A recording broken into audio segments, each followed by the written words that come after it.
आज मैं अपनी बेटी का मन पसंदीदा खाना बना रही हूँ, पर अफसोस इसे खाने के लिए मेरा बेटा नहीं है। अगर वो यहाँ होता तो सब अकेले ही खा लेता। फिर भी कहता है कि माँ और नहीं है क्या। काश कि मेरा बेटा जिंदा होता तो मुझे ऐसे इस बड़े से घर में अकेली ना रहना पड़ता। बूढ़ी कांता उस घर में एकदम अकेली रहती थी और इसलिए उसे आज बहुत ही अकेलापन महसूस हो रहा था, जिससे वो बिना खाए दूसरे कमरे में सोने चली जाती है। और तभी थोड़ी देर में ही किसी चीज के गिरने की आवाज आती है, जिससे बूढ़ी कांता उठ जाती है। अरे ये क्या, ये कोई बहन था या सच में किसी चीज के गिरने की आवाज आई। कहीं कोई चोर तो नहीं घुसा। नहीं नहीं, शायद किसी बिल्ली ने कुछ गिरा दिया होगा। मुझे जाकर देखना चाहिए।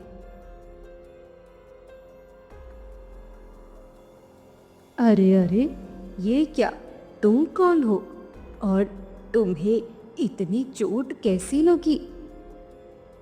माताजी, आप कृपया करके मेरी मदद करें। मैं बहुत बड़े संकट में हूँ। कुछ लोग मुझे मारने के लिए मेरा पीछा कर रहे हैं। मुझे बचा लीजिए और बस थोड़ी देर इस घर में रहने दीजिए। उन लोगों के जाने के बाद मैं खुद चला जाऊंगा इस घर से।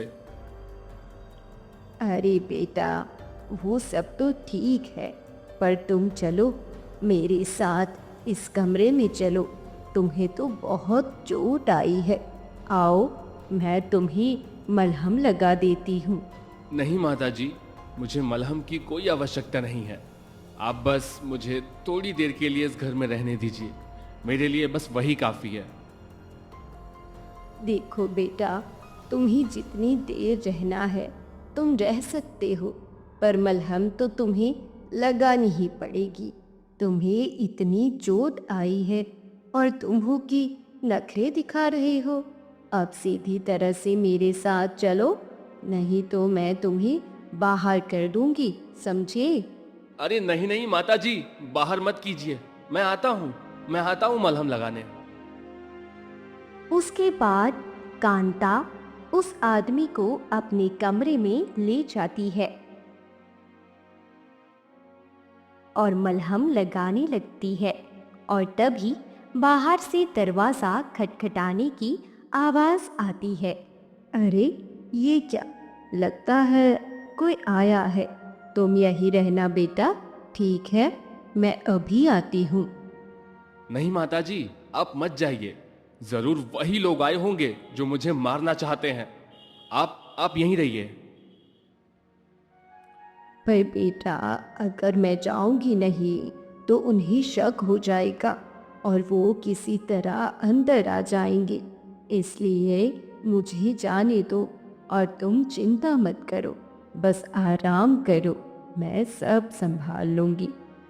हाँ पर पर कुछ नहीं, मैं देख कर आती हूँ। हे भगवान, लगता है आज मैं पकड़ा जाऊंगा।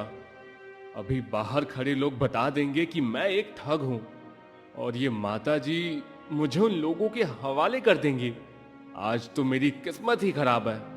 लगता है आज मैं नहीं बच पाऊंगा। हो सके तो बचा लेना भगवान, मैं पकड़ा नहीं जाना चाहता हूं। माफ कीजिएगा माताजी, आपको इस समय परेशान कर रहे हैं, पर क्या आपने किसी घायल आदमी को देखा है क्या? नहीं जी, मैंने तो किसी भी घायल आदमी को नहीं देखा। पर आप सब घायल आदमी को क्यों ढूंढ रहे हो? कुछ हुआ है क्या? अरे क्या बताऊं माताजी, वो घायल आदमी जिसे हम ढूंढ रहे हैं वो कोई सामान्य इंसान नहीं है, बल्कि एक माहिर ठग है, चतुर ठग। वो इस नाम से पूरे राज्य में प्रचलित है। उसने तो महाराज को भी 2 बार ठगा है।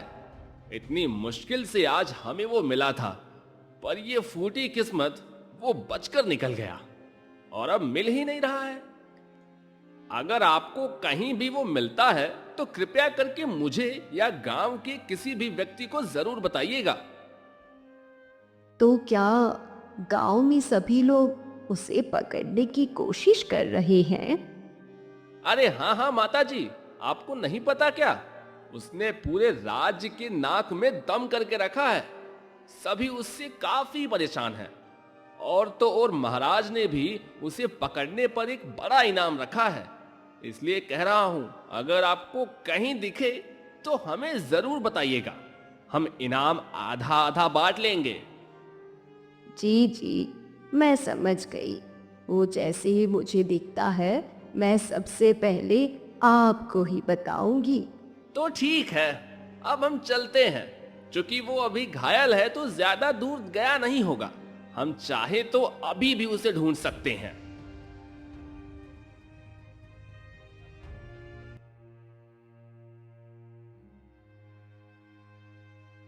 आपने ऐसा क्यों किया माता जी?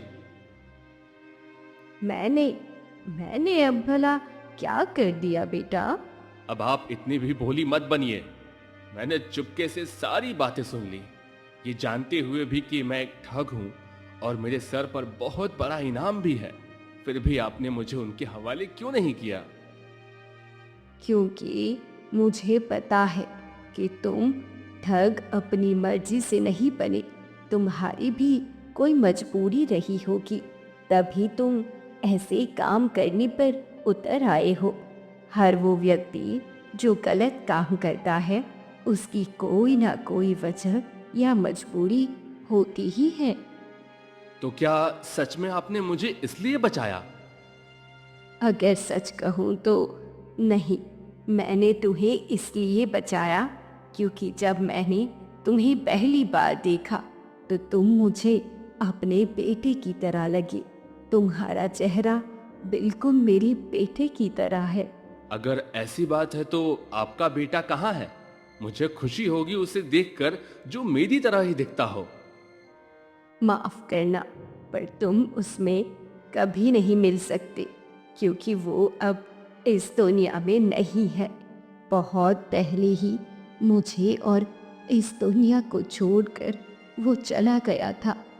यह तो आपके साथ बहुत ही बुरा हुआ माता जी, सुनकर बुरा लगा। अरे अरे, तुम वो सब छोड़ो और अपने बारे में भी तो कुछ बताओ।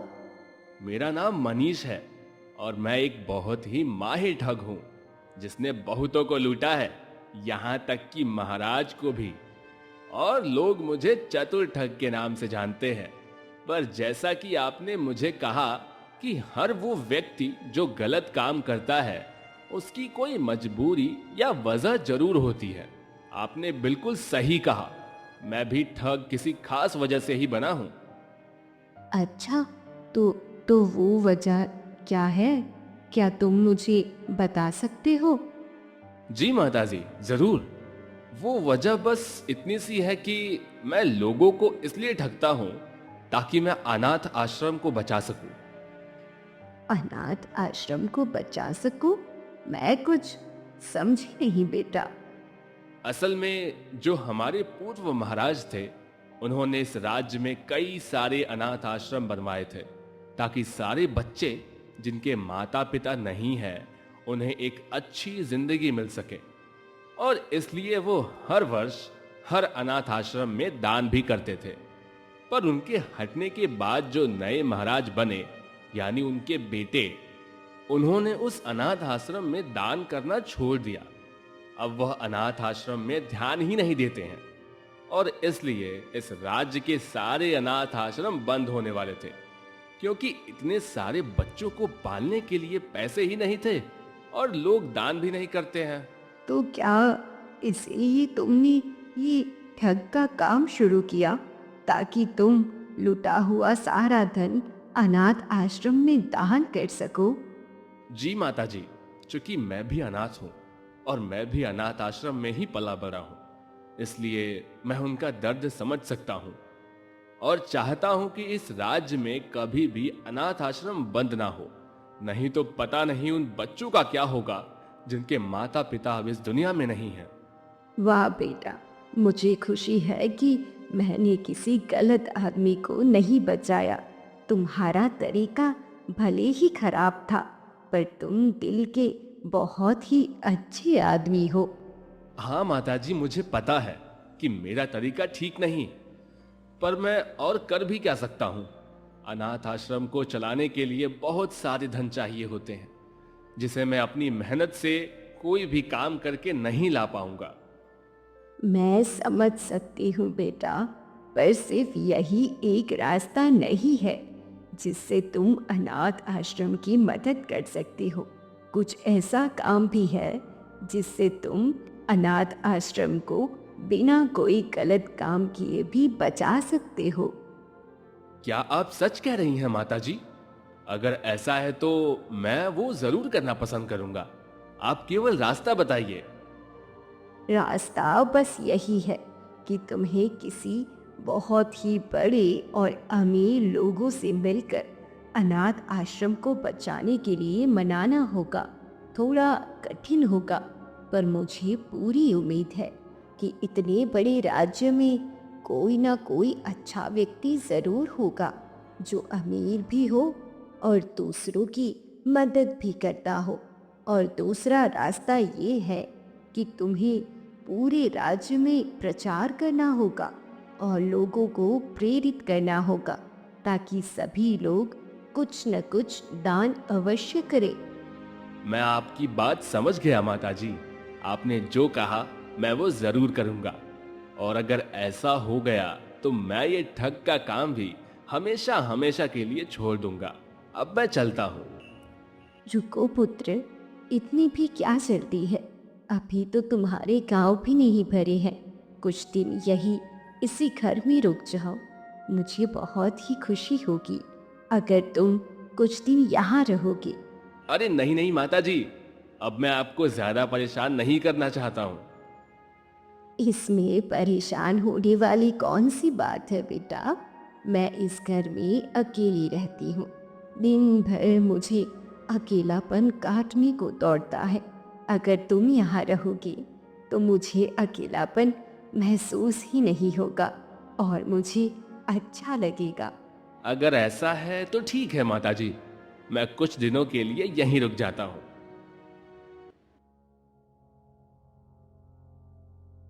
उसके बाद मनीष कांता के साथ रहने लगता है।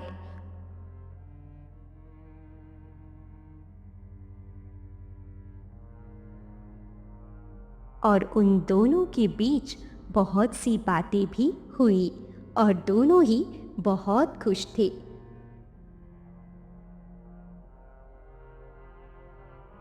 पर कुछ दिन बाद मनीष के जाने का समय आ गया। अच्छा ठीक है माताजी, आपका धन्यवाद कि आपने मुझे अपने घर में रहने दिया और मुझे उन गांव वालों से भी बचाया। अब मैं चलता हूँ, मुझे आज्ञा दीजिए। अगर तुम थोड़े और दिन रुक जाते तो बहुत ही अच्छा होता बेटा। मुझे पता है कि मेरे जाने से अब बहुत ही अकेली हो जाएंगे, पर समझने की कोशिश कीजिए माताजी। मेरा अभी इस समय जाना बहुत आवश्यक है। मुझे अनाथ आश्रम के लिए जो हो सके वो करना है, क्योंकि अब मैं ठग का काम और नहीं करना चाहता हूँ।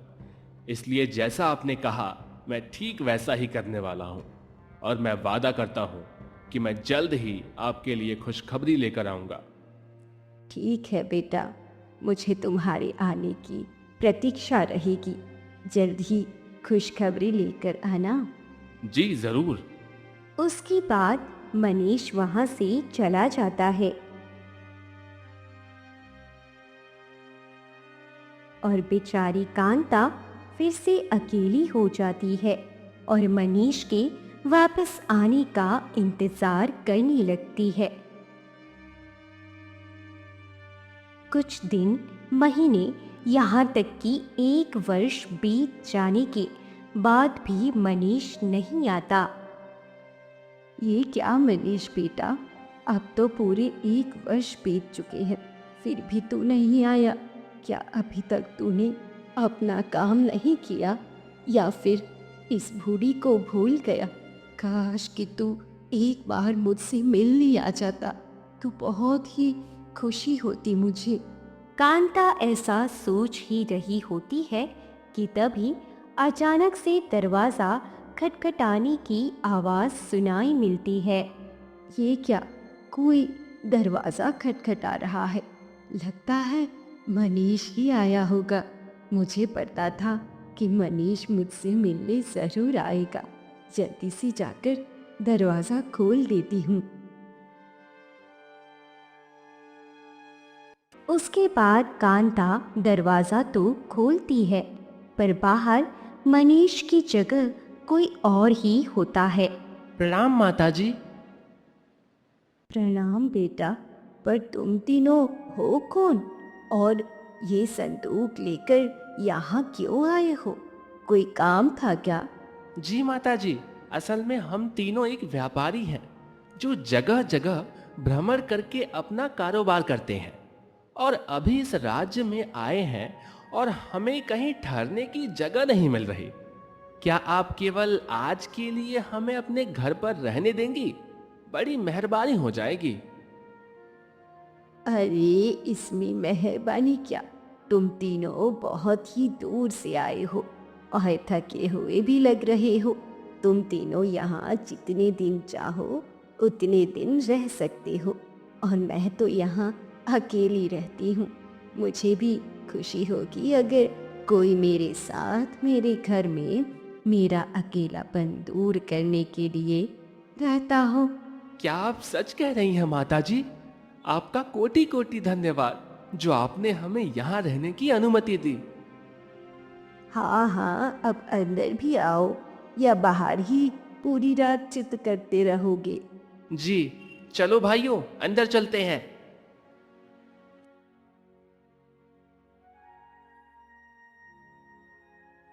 ये लो बेटा, आराम से भोजन करो और जो चाहिए बेझिझक होकर मांगना और इसे अपना ही घर समझना, ठीक है? जी ठीक है माताजी। वैसे तुम लोगों ने इस संदूक के बारे में नहीं बताया, इसमें क्या है?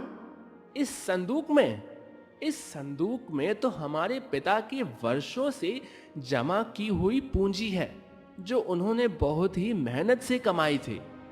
सबसे बड़ा बेटा अनुज, ये मझला बेटा मदन और ये सबसे छोटा बेटा लाला है। हमें ये संदूक पिताजी मरने से पहले अपनी आखिरी सांस ले रहे थे, तब उन्होंने हमें ये संदूक दे दी थी और कहा था कि आधा आधा बांट लेना। तो तुम तीनों इसे ऐसे लेकर क्यों घूम रहे हो? अभी तक बंटवारा नहीं किया? अरे नहीं माताजी, हमने तो पहले बंटवारे की सोची थी, पर इससे हमारे बीच दूरियां बढ़ जाती और ऐसा हम तीनों नहीं चाहते। हाँ माताजी, इसलिए हमने यह निर्णय लिया है कि हम तीनों इस धन से अपना एक कारोबार शुरू करेंगे जिससे हम तीनों की बराबर हिस्सेदारी होगी। इसमें हम साथ साथ काम कर पाएंगे। ये तो बहुत ही उत्तम सोच है तुम तीनों की। मुझे खुशी हुई देखकर कि तुम तीनों भाइयों में इतना प्रेम है। वो सब ठीक है माताजी, पर हम अभी सोच नहीं पा रहे कि कौन सा कारोबार शुरू करें जिसमें लाभ ज्यादा है। इसलिए हम तीनों अलग अलग रास्ते जा जाकर अनुभव लेना चाहते हैं और फिर एक साथ निर्णय लेना चाहते हैं कि क्या कारोबार करें। ये तो अच्छी बात है, इसमें दिक्कत क्या है? दिक्कत ये है माताजी कि हम तीनों अलग अलग रास्ते जाएंगे तो इस संदूक का ध्यान कौन रखेगा? क्योंकि क्या है, धन ऐसी चीज है जो अच्छे अच्छों की नीयत खराब कर सकती है। अगर हम तीनों में से किसी एक ने यह संदूक रखा और उसकी नीयत खराब हो गई और संदूक लेकर भाग गया तो बाकी के दोनों का क्या होगा? बात तो तुम्हारी सही है बेटा, तो क्या सोचा है, क्या करना है? अब माताजी, अब तो एक ही रास्ता है कि ये संदूक किसी तीसरे को दे दिया जाए जो भरोसेमंद हो, पर समझ नहीं आ रहा है कि किस पर भरोसा करें और ये संदूक किसे दें। देखो भाइयों, मुझे तो लगता है कि इस काम के लिए केवल एक ही व्यक्ति है जो हमारी मदद कर सकता है और जो भरोसेमंद भी है।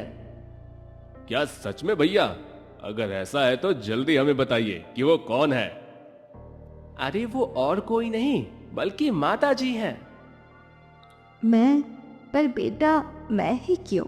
मैं तो तुम सबको जानती भी नहीं हूँ और ना ही तुम सब मुझे जानते हो। किसी अनजान पर ऐसे भरोसा करना चाहिए क्या? मुझे पता है माता जी कि किसी अनजान पर ऐसे ही भरोसा नहीं करना चाहिए, पर आपने भी तो हम पर भरोसा किया है ना। हमें अंदर आने दिया, यहाँ रहने की जगह दी और यहाँ तक कि भोजन भी दिया। तो भला आपसे भरोसेमंद इंसान हमें और कहाँ मिलेगा जो इतनी अच्छी है। हाँ भैया, आप बिल्कुल उचित कह रहे हैं। मुझे भी यही लगता है कि माता जी से भरोसेमंद इंसान हमें और कोई नहीं मिलेगा। पर बेटा, पर कुछ नहीं माता जी, आप कृपया करके मना मत कीजिए, नहीं तो हम और कहाँ संदूक लेकर जाएंगे। ऐसे ही भटकते रहेंगे। अगर आप ये संदूक की जिम्मेदारी ले लेती हैं तो हमारे सर से बहुत बड़ी चिंता हट जाएगी। और वैसे भी अगर ये संदूक आपके पास रहेगी तो इसी बहाने हम आपसे भी मिलने आया करेंगे। अगर ऐसा है तो ठीक है, मैं इस संदूक की जिम्मेदारी लेती हूँ। आपका बहुत बहुत धन्यवाद माता जी। तो ठीक है, अब फैसला हो गया। अब से ये संदूक माता जी के पास ही रहेगी और माता जी ये संदूक तब तक किसी को नहीं देंगी जब तक हम तीनों की मर्जी नहीं होगी, जब तक हम तीनों एक साथ यहाँ नहीं आते। ठीक है ना माता जी? तब तक आप ये संदूक हम तीनों में से किसी को मत दीजिएगा। ठीक है, मैं तब ही ये संदूक दूंगी जब तुम तीनों एक साथ इसे लेने आओगे और तुम तीनों की मर्जी होगी। उसके बाद सभी इसके लिए मान जाते हैं।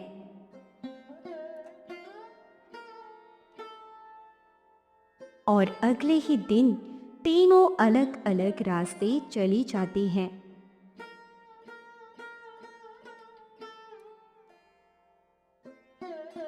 और इसके बाद उन तीनों में से कोई न कोई कांता के घर आता रहा, पर कभी भी तीनों एक साथ नहीं आए। लेकिन एक समय ऐसा भी आया जब तीनों एक साथ कांता के घर आते हैं। अरे ये क्या, मुझे तो लगा तुम तीनों एक साथ कभी आओगे ही नहीं, पर आज तो तुम तीनों ही एक साथ आए हो। हमें एक साथ आना तो था माता जी, क्योंकि अब हमारा सफर समाप्त हुआ और अब हम संदूक को लेने ही आए हैं और इसी खुशी में ये आम भी लाए हैं। ये तो बहुत ही अच्छी खबर सुनाई है तुम लोगों ने। अब एक काम करो, अंदर कमरे में बैठो, मैं ये आम काट कर लाती हूँ तुम लोगों के लिए। जी ठीक है। चलो अच्छा हुआ भाइयों, आखिरकार हमारा सफर अब समाप्त हुआ। अब हम आराम से कारोबार खोल सकते हैं और इसकी वजह माता जी हैं। कारोबार खोलने पर सबसे पहले उन्हीं को मिठाई देंगे और उद्घाटन भी उन्हीं के हाथों कराएंगे। ये बहुत ही बढ़िया युक्ति है भैया, क्या कहते हो लाला? वो सब तो ठीक है, पर माताजी कुछ ज्यादा ही देर नहीं कर रही हैं आम काटने में। देर तो कर रही हैं। एक काम करता हूं भैया, मैं जाकर आम लेकर आता हूं। और हाँ, मैं बाहर से आवाज लगाऊंगा, नहीं तो माताजी को लगेगा कि मैं ही सारे आम खा जाऊंगा। हाँ ठीक है, जैसा तुम कहो छोटे भाई। माताजी लाइए, मुझे वो संदूक दे दीजिए जिसमें धन है। ये तुम क्या बोल रहे हो लाला? हमारी तो पहले ही बात हुई थी ना कि मैं किसी को भी तीनों की सहमति के बिना ये संदूक नहीं दूंगी। हाँ, तो हम तीनों की सहमति इसी में है कि ये संदूक मुझे मिले, ताकि मैं जाकर कारोबार के लिए दुकान का सामान खरीद सकूं। अगर आपको विश्वास ना हो तो मैं अभी उन्हें बुलवा सकता हूँ, ठीक है? हाँ, अगर वो दोनों कहते हैं तो ठीक है। अरे सुनते हो भैया, मैं ये ले लूं ना? अरे हाँ हाँ, ले लो। तो तुम दोनों ने पक्का कर लिया है ना बेटा? मैं इसे सच में दे दूं ना? अरे हाँ माता जी, दे दीजिए, हमने ही उसे लेने भेजा है। देखा माता जी, मैंने कहा था ना। अब लाइए, वो संदूक मुझे दे दीजिए। इस तरह लाला उन सभी को गुमराह करता है और वो संदूक बूढ़ी कांता से ले लेता है।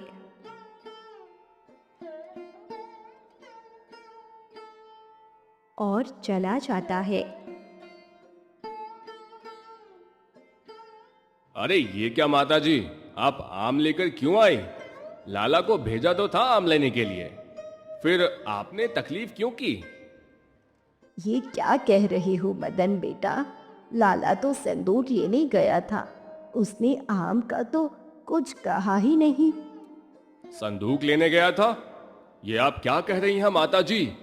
पर उसने तो कहा था कि मैं आम लेने जा रहा हूं।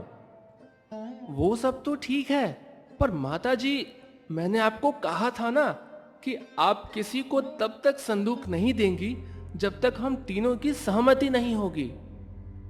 हाँ, पर तुम दोनों की सहमति तो थी ना? जब लाला ने आवाज लगाई तब तुम दोनों ने कहा कि हाँ ले लो। अरे वो तो हमने आम का कहा था कि आम ले लो लाला, वही तो लेने गया था, और आपने उसे आम की जगह संदूक दे दी। मुझे माफ कर देना बेटा, मुझे लगा तुम दोनों संदूक का बोल रहे हो। लाला ने ये ठीक नहीं किया, उसने हमारे साथ धोखा किया। धोखा तो आपने दिया है माता जी। मुझे तो लगता है कि आप दोनों मिले हुए हैं और आप दोनों ने ही मिलकर संदूक को चुरा लिया है। ये तुम दोनों क्या बोल रहे हो बेटा? भैया बिल्कुल सच कह रहे हैं। भैया, मैं तो कहता हूं कि इन लोगों ने हमारे पिता की जमा पूंजी को धोखे से लिया है। इसके बदले हम इस बुढ़िया के घर को ही ले लेते हैं। सही कहा मदन, अब तो ऐसा ही करना पड़ेगा। अब ध्यान से सुन बुढ़िया, आज से ये घर हम दोनों का है और तू आज के बाद यहाँ नहीं रहेगी। अब निकल जा यहाँ से, और आइंदा अपनी शक्ल भी मत दिखाना। चली जा यहाँ से, जा।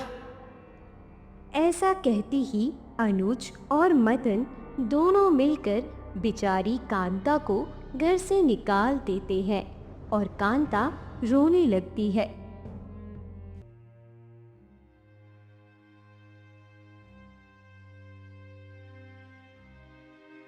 जिसके बाद वो महाराज के पास जाती है न्याय मांगने। जिसके बाद उन दोनों को भी बुलाया जाता है, लेकिन सारे सबूत कांता के खिलाफ होने की वजह से महाराज भी कांता को न्याय नहीं दिला पाते और बेचारी कांता जंगल में भटकने लगती है।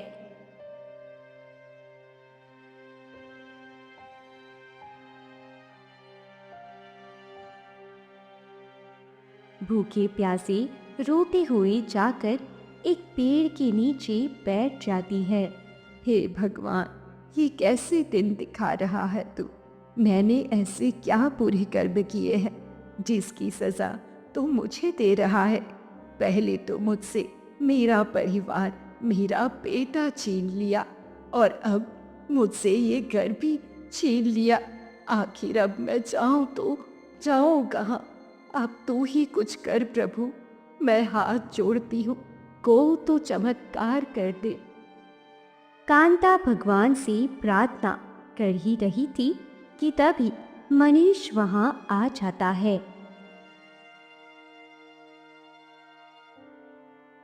अरे ये क्या माता जी, आप यहाँ क्या कर रही हैं और आप रो क्यों रही हैं? अरे मनीष बेटा, तू और यहाँ? अरे हाँ, आप भूल गई। मैंने कहा था ना कि अपना काम खत्म करने के बाद मैं खुशखबरी देने आऊंगा। तो देखिए, मैं आ गया। आपने जैसा कहा था मैंने बिल्कुल वैसा ही किया और मुझे एक बहुत ही अमीर सेठ मिला जिसका दिल बहुत ही बड़ा था।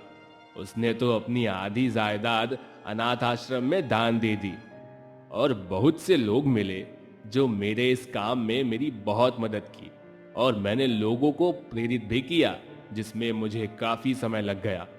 पर अब मुझे खुशी है कि मुझे अब ये ठग का काम नहीं करना पड़ेगा। ये तो बहुत ही अच्छी खबर सुनाई है बेटा, मुझे ये सुनकर बहुत ही खुशी हुई। वो सब तो ठीक है माता जी, पर मैं आपके घर गया था। वहां आपके जगह कोई और लोग थे और कह रहे थे कि यह घर आपका नहीं है।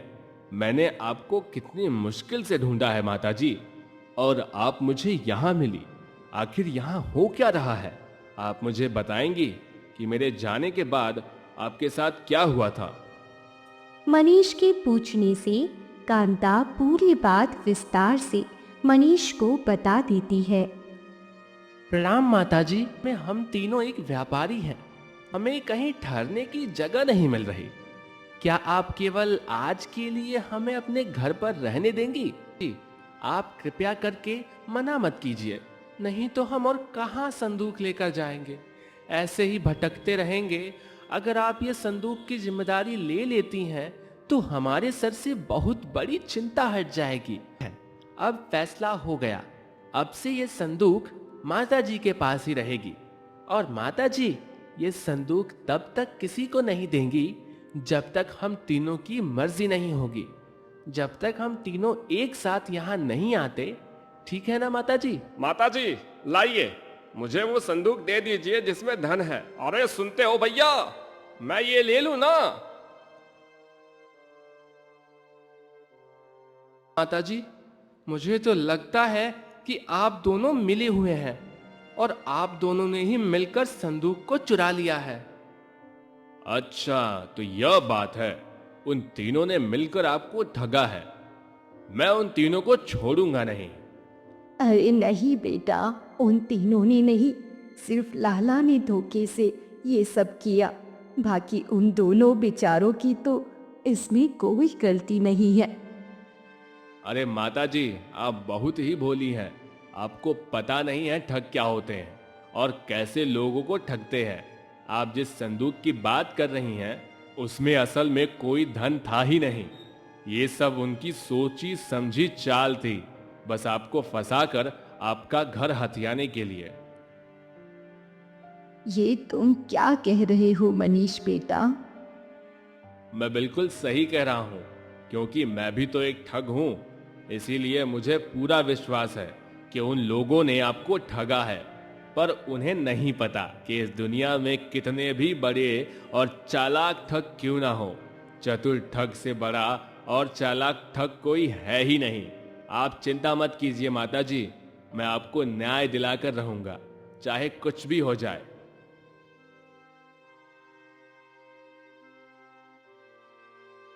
उसके बाद कांता को न्याय दिलाने के लिए मनीष मंत्री जी के पास जाते हैं और उनसे मदद मांगता है और एक योजना बनाता है। तुम्हें पूरा विश्वास तो है ना, क्योंकि तुम जो बता रहे हो वो सच है। हालांकि मुझे भी उन पर शक तो हुआ था कि जरूर वो तीनों मिले हुए हैं। जी मंत्री जी, मुझे पूरा विश्वास है।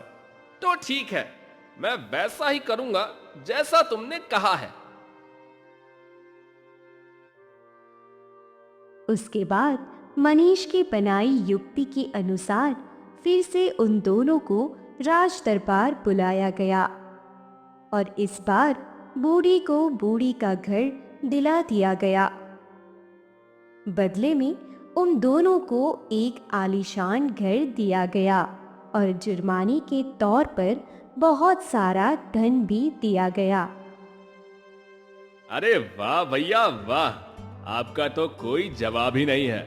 आपने उस बुढ़िया को मूर्ख बनाकर उसके घर को हड़पने की युक्ति बनाई, पर देखिए उस बुढ़िया के घर की जगह हमें यह आलीशान घर मिला और इतने सारे धन भी, जिसे हम जिंदगी भर ऐश कर सकेंगे। वो तो है। वो दोनों बात कर ही रहे थे कि तभी लाला पीछे से आ जाता है। तुम दोनों ऐसे अकेले अकेले ऐश नहीं कर सकते हो। ये मत भूलो कि मैंने सबसे ज्यादा जोखिम काम उठाया है और तुम दोनों अकेले अकेले ही ऐश कर रहे हो और मुझे छुप छुप के रहना पड़ रहा है। मुझे मेरा हिस्सा चाहिए।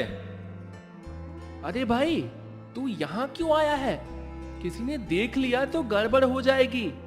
तुझे तेरा हिस्सा मिल जाएगा, पर तू अभी यहाँ से जा और जब तक हम ना कहें तू यहाँ पर मत आना, ठीक है ना? ठीक है, अभी तो मैं जा रहा हूँ, पर याद रखना अगर मुझे मेरा हिस्सा नहीं मिला तो मैं महाराज को जाकर सब कुछ सच सच बता दूंगा। उसके बाद लाला वहां से जा ही रहा था कि अचानक से सैनिक के साथ मंत्री मनीष और कांता बाहर आ जाती है, जो छुप छुप कर उनकी बातें सुन रहे थे। ये क्या मंत्री जी, आप और माता जी, आप दोनों यहाँ इस वक्त? हाँ, मुझे तो पहले से ही पता था कि तुम तीनों ठग हो और कांता देवी को ठग रहे हो, पर हमारे पास कोई सबूत नहीं था। पर मनीष की युक्ति की वजह से आज तुम तीनों पकड़े गए। इसने ठीक कहा था कि अगर मैं तुम दोनों को इतना सारा धन और घर दूंगा तो जलन के कारण लाला अपना हिस्सा मांगने जरूर आएगा, और हुआ भी ऐसा। सैनिकों, पकड़ लो इन तीनों ठगों को और कारागार में डाल दो।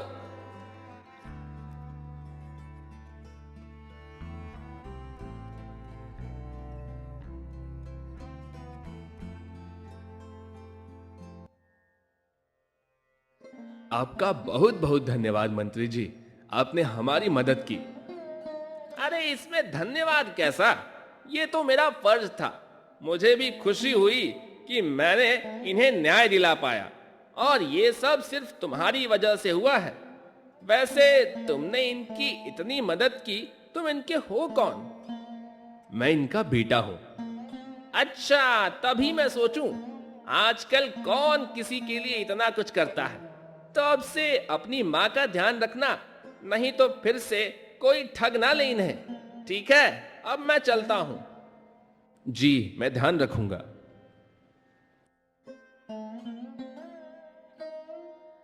मनीष बेटा, क्या हुआ माँ? मुझे छोड़कर तो नहीं जाएगा ना? कभी भी नहीं, वादा करता हूँ। अब चलें, हमारे घर वापस चलें।